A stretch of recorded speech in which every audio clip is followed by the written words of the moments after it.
안녕하세요. 24부동산 명지언니입니다. 얼마 전 저희 부동산에 전세 계약을 하시고 입주를 하신 손님이 계신데요.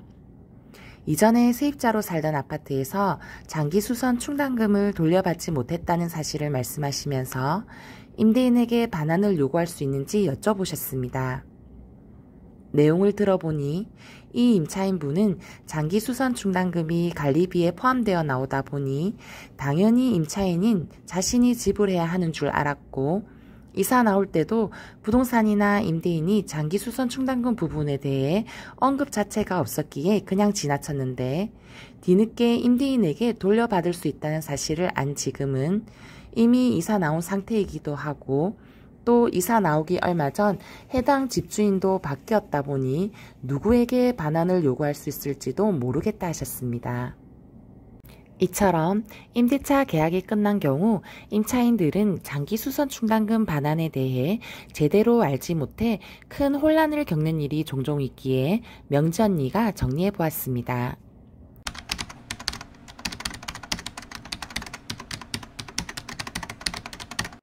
용어조차 생소한 데다 세입자들은 이사 준비에 바쁜 나머지 이 돈을 제대로 챙기지 못하는 경우가 많기 때문입니다.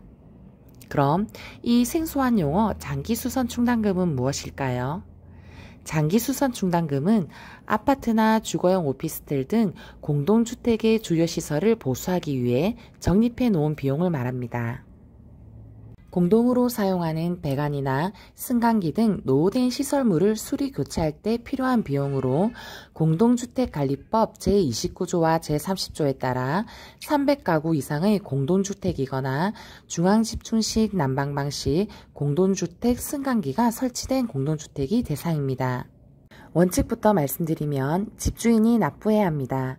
공동주택관리법 시행령 제31조에 공동주택 소유자는 장기수선 충당금을 사용자, 즉 세입자가 대신하여 납부한 경우에는 그 금액을 반환하여야 한다라고 명시되어 있습니다. 편의를 위해 관리비에 포함되는 게 일반적이므로 세입자 퇴거 시에는 임대인이 관리사무소에 요청하여 임차기간 동안 세입자가 냈던 장기수선 충당금을 정산하여 내어주는 게 맞습니다. 그렇다면 이분은 장기수선 충당금을 받지 못하고 이사를 나와 이미 시일이 좀 지나버렸는데 청구할 수 있을까요? 주택법에 따라 계약 종료일로부터 10년 내 청구할 경우 환급을 요구할 수 있으므로 가능합니다. 그런데 이분은 이사 나오기 전 집주인도 바뀐 상황이었는데요. 그렇다면 전 집주인과 바뀐 집주인 중 누구에게 청구해야 하느냐가 문제였습니다. 임대차 계약기간 동안 집주인이 달라졌다 하더라도 임차인은 새 집주인에게 자신이 그동안 거주하면서 지불했던 장기수선 충당금을 돌려받을 수 있습니다. 이유는 매매계약을 통해 장기수선 충당금 반환 의무도 새 집주인에게 같이 승계되기 때문입니다. 최악의 경우 만약 집주인이 이를 거절한다면 세입자는 반환 소송을 제기할 수 있습니다. 집주인에게 먼저 내용 증명을 보내고 법원에 지급 명령을 신청하면 됩니다. 그런데 뭐든지 최악의 상황으로 가기 전 잘 알고 대처한다면 불필요한 분쟁을 줄일 수 있겠죠. 그래서 저 같은 경우는 전월세 계약 시 장기수선 충당금 반환 부분에 대한 사항을 특이하게 기재하고 사전에 공지한답니다.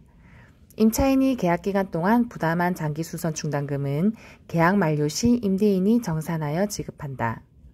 반대로 특약의 장기수선 충당금은 임차인이 부담한다라는 내용을 특약사항에 기재했을 경우는 집주인이 아닌 세입자가 장기수선 충당금을 부담해야 하므로 계약 시 챙겨야 할 부분입니다. 그리고 덧붙여 임차인에게 장기수선 충당금 반환을 하지 않아도 되는 경우도 있는데요. 경매로 집이 넘어갈 경우 장기수선 충당금을 돌려받지 못할 수도 있습니다.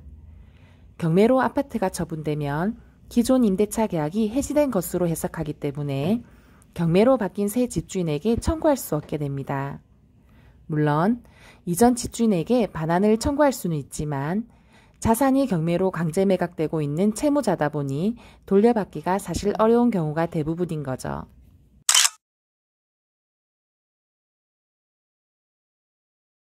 그리고 장기수선 충당금이랑 많이 헷갈려 하시는 선수관리비에 대해서도 살펴보겠습니다.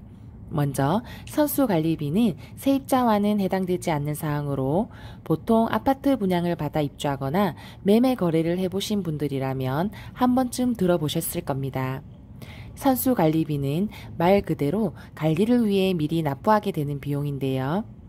신축 아파트에 첫 입주를 할 경우 아파트 공용 부분 관리 및 운영에 필요한 자금을 한 달에서 두 달분 정도 예치해 두는 것을 말합니다. 왜 미리 예치를 해두냐면 아파트 분양 후 처음부터 관리비 징수가 되지 않기 때문에 선수 관리비를 지불해서 아파트 공용 부분의 관리비로 사용을 하게 됩니다. 아파트 분양을 받고 입주를 할 때 잔금 이외의 선수 관리비도 별도 지불하여야 입주증이 발급되고 입주를 할 수 있으므로 잔금 외에 별도로 준비해 두시는 것이 좋습니다. 비용은 지역과 평형에 따라 다른데 평균적으로 평당 5,000원에서 만원 정도의 금액을 납부하게 됩니다. 84제곱미터 34평의 경우 20만원에서 30만원 정도의 금액이 부과되며 정확한 금액은 해당 아파트 관리사무실에 문의하면 알 수 있습니다. 공동주택관리법에 규정하여 아파트 선수관리비는 초기 납부하며 매매 시에는 매도인과 매수인 사이에서 정산이 이루어집니다. 매매 계약에 따라 잔금일이 되면 잔금을 매도인에게 입금하게 되며 그날 관리실에서 선수관리비 예치 확인증을 발급해 달라고 하여 그 내역을 확인할 수 있습니다.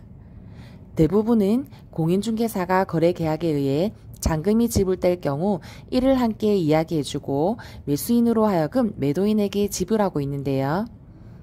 만약 중개사가 있거나 사무소 측에서 말을 하지 않는다면 매도인이 먼저 알아보고 요구할 수 있습니다. 이러한 선수관리비는 공동주택관리법 제24조에 의거하여 소유자로부터 징수 가능하며 소유자가 공동주택의 소유권을 상실한 경우에는 제24조 1항에 의거하여 징수한 관리비 예치금을 반환해야 하는데요.